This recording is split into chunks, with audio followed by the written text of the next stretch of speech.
Hi అండి, hello, నమస్తే. Welcome to my channel Ammulu presentation. ముందుగా అందరికీ ఉగాది శుభాకాంక్షలు. ప్రతి సంవత్సరం చైత్ర శుక్ల పాడ్యమి రోజున ఉగాది పండుగ వస్తుంది. బ్రహ్మ విశ్వ సృష్టిని ప్రారంభించిన రోజునే ఉగాది పండుగ అని పురాణాల ప్రవచనం కూడా. ఉగా అంటే నక్షత్ర గమనం లేదా జన్మ ఆయుష్ అనే అర్థాలు కూడా ఉన్నాయి. వీటికి ఆది ఉగాది అనగా ఉగాది అని కూడా అంటారు. తెలుగువారు ఉగాది అని, కన్నడిగలు యుగాది అని.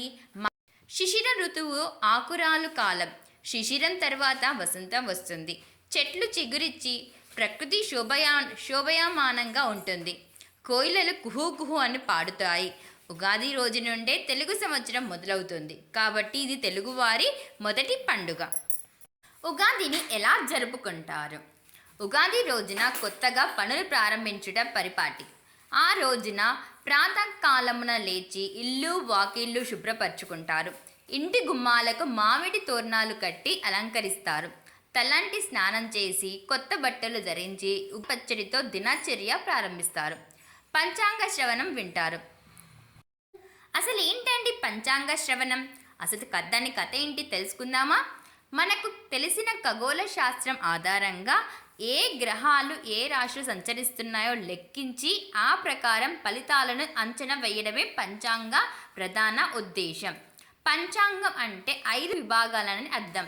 అవే తిథి, వార, నక్షత్ర, యోగ, కరణాలు. 15 తిథులు, 7 వారాలు, 27 నక్షత్రాలు, 27 యోగాలు, 11 కరణాలన్నింటినీ గురించి తెలియజేసేదే పంచాంగం. తిథి విషయంలో జాగ్రత్త పడితే సంపద, వారం వల్ల ఆయుష్, నక్షత్రం వల్ల పాప పరిహారం, యోగం వల్ల ఆరోగ్యం, కరణం వల్ల విజయం ప్రాప్తిస్తాయని అంటారు. తెలుసుకున్నారు కదా ఫ్రెండ్స్ పంచాంగం గురించి. నెక్స్ట్ ఉగాది పచ్చడి గురించి తెలుసుకుందాం. ఉగాది పచ్చడి. ఉగాది నాడు షడ్రుచుల సమ్మేళనంతో తయారు చేసే శ్రేష్టమైన పదార్థమే ఉగాది పచ్చడి. జీవితంలో సుఖదుఖాలు ఉంటాయి. అన్నిటినీ సముచితంతో స్వీకరించే ఆత్మస్థైర్యం ఉండాలన్నది ఉగాది పచ్చడి మనకిచ్చే సందేశం. తీపి, పులుపు, కారం, ఉప్పు, వగరు, చేదు అనే 6 రకాల షడ్రుచులు ఉంటాయి. ఈ ఉగాది పచ్చడిని తయారు చేస్తారు. తర్వాత తెలుగు సంవత్సరాలు మొత్తం 60. కాలం ఎప్పుడు చక్ర భ్రమణం చేస్తూ ఉంటుంది. ఎక్కడ అంతం అవుతుందో అక్కడ నుంచే ప్రారంభం కూడా అవుతుంది. చైత్ర మాసంతో కొత్త సంవత్సరాది మొదలై పాల్గొన మాసంలో పూర్తవుతుంది. ఆ తర్వాత మళ్ళీ ఆ చైత్ర మాసం వస్తుంది. ఇలా ప్రతి ఏటా వచ్చే కొత్త సంవత్సరాదిని మనం ఒక్కో పేరుతో పిలుస్తుంటాం. వాటికి ఆ పేర్లు రావడం వెనుక ఉన్న అనేక కథలు కూడా ఉన్నాయి. ప్రాచుర్యంలో ఉన్న ఒక కథ. ఓసారి నారద మహర్షి విష్ణుమాయ వల్ల స్త్రీగా మారి ఓ రాజును పెళ్లాడుతాడు.